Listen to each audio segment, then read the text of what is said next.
It's Game Boy World and my brain hurts.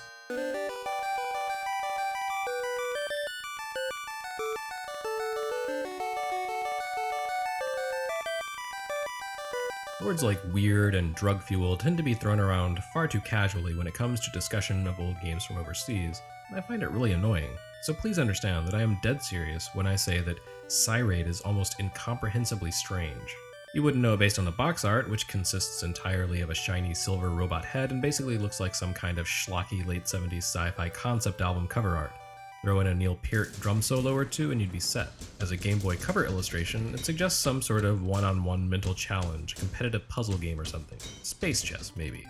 That is absolutely not the case. Well, Cyraid is a puzzle game, and it has a sci-fi theme, but it's almost certainly nothing like what you'd expect from the box. A better clue can be had from the Japanese cover art, which is a dazzling explosion of action and features pretty much everything you need to know. A young sci-fi hero, a cool older hero casually smoking a cigarette as he raises hell with a laser pistol, and all kinds of crazy robots blasting the living daylights out of everything. There's just one thing to say about this box: hot damn. But in fairness, that cover art doesn't provide an entirely accurate assessment of Cyraid either. It does at least have something to do with the actual game contents. All these cool manga-esque elements do appear in the game itself, but Cyraid is not the balls-out, non-stop action fest its box art would like to present itself as. Instead, it's another puzzle game. Yes, I know.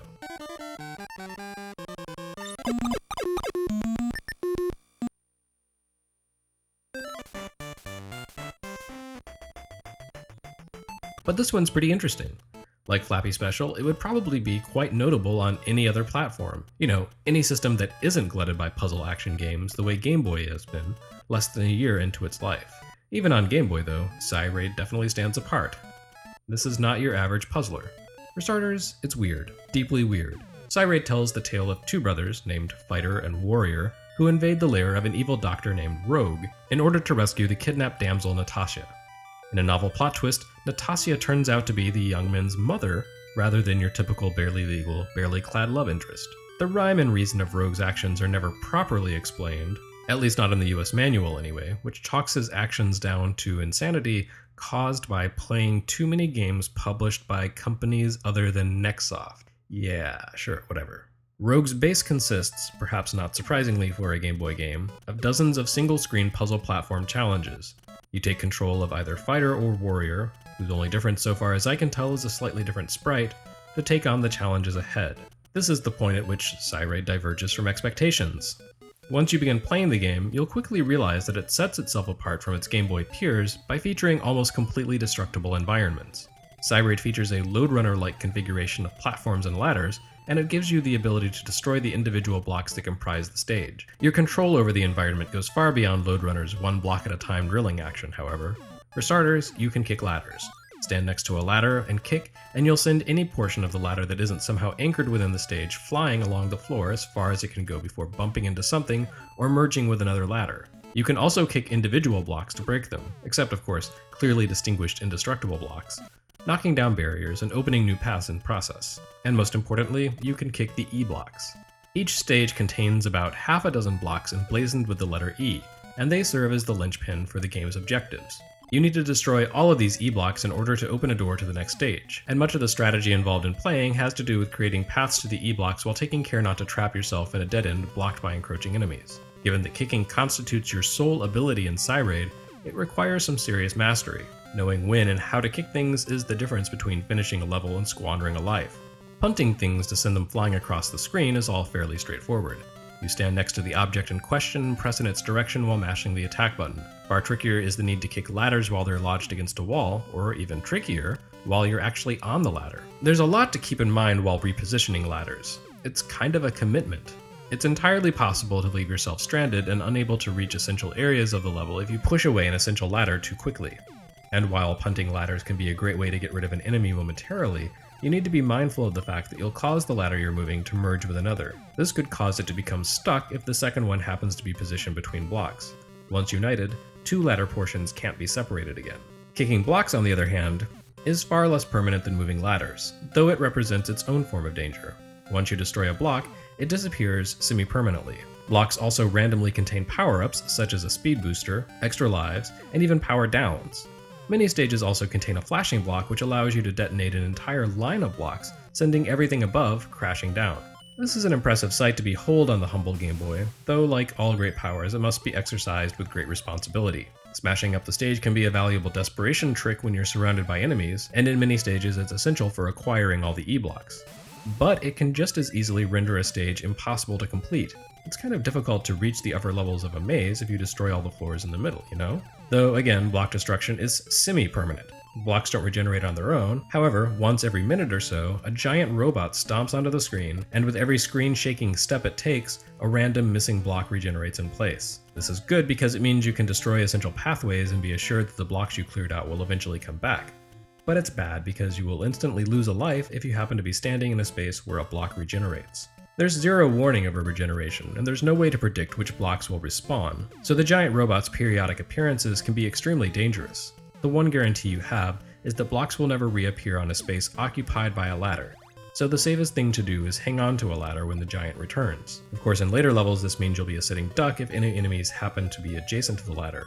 Monsters follow simple, predictable patterns, but once you begin breaking up the floors and relocating ladders, those simple patterns become much less predictable in nature.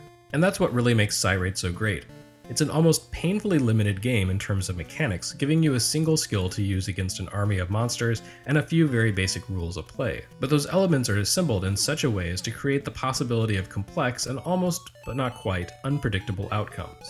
It's a pretty weird game, yes, but underneath that weirdness you'll find a lot of excellence. The Game Boy may be glutted with puzzle action games less than a year into its existence, but Cyraid nevertheless manages to stand out a cut above the rest. The sheer destructibility of the environments in Cyraid reminds me of nothing so much as Wrecking Crew. It's not a game about pushing or breaking a handful of objects, but rather a chance to destroy, alter, or remake just about every single object that appears on screen. It definitely feels far more daring than your average Game Boy puzzler, that's for sure. It's also far more surreal, but so it goes. Cyraid's grand ambitions feel all the more surprising coming from the folks behind its genesis, developer SAS Sakata, Japanese publisher Epoch, and US publisher Nexoft. None of these companies were known for pushing any particular boundaries, or in fact had much of a history at this point at all. Nexoft is one of Game Boy's more mysterious publishers and is believed to have had some sort of tie to Japanese corporation ASCII. Of the 6 games they published overall in their short life, we've already seen 2, Cyraid and Penguin Wars. Epoch, on the other hand, had been an early contender in Japan with the cassette vision console, which was rendered into obsolescence by the Famicom. The company dropped out of business for several years after the cassette vision died, and had only re-entered the biz as a Famicom third-party a few months before publishing Cyraid in Japan, where it was known as Bakuretsu Senshi Warrior, which translates literally into Explosive Warrior Warrior. And finally there was developer SAS Sakata, for whom Cyraid was especially atypical. SAS Sakata had been around for about 5 years by this point, and very nearly the entirety of their CV consisted of doing the grunt work for Data East's Famicom conversions. They had worked on well-known or infamous NES games like BURGERTIME, Karate Champ, Karnov, and ROBOCOP, as well as producing the long-running Jake Hunter graphical adventure game series. Cyraid appears to have been SAS Sakata's second wholly original creation, and, not coincidentally, their second game published by Epoch. The company would continue to work with Data East until it dropped out of development altogether in 2000. However, Cyraid and its predecessor, a Japan-only baseball game called Famicom Yakyuban, appear to have kicked off a long-term partnership between SAS Sakata and Epoch. Even so, almost all of Epoch's releases as a third party consisted of either licensed games or remakes of older projects by studios like Nihon Falcom, very little in the way of original works, which again makes Cyraid all the more unusual. I can't seem to find any information in English or Japanese about Cyraid having been based on some other property, despite its rather convincing Japanese manga box art. So it looks as if this is one of those games like Clash at DemonHead. It looks for all the world like it was licensed from something else, but in fact it's simply a standalone pastiche of classic anime tropes condensed into an offbeat yet engrossing video game. I can't think of a better recommendation for an obscure cult classic than it reminds me of Clash at DemonHead. The Game Boy may be a graveyard of puzzle action games, but if you're going to pick just one to explore, definitely make it Cyraid. For more weird but wonderful obscurities, keep watching Game Boy World, and help support the project on Patreon, or by grabbing a copy of the book. Next time, The Dark Knight Strikes Back, but not in the weird Frank Miller way.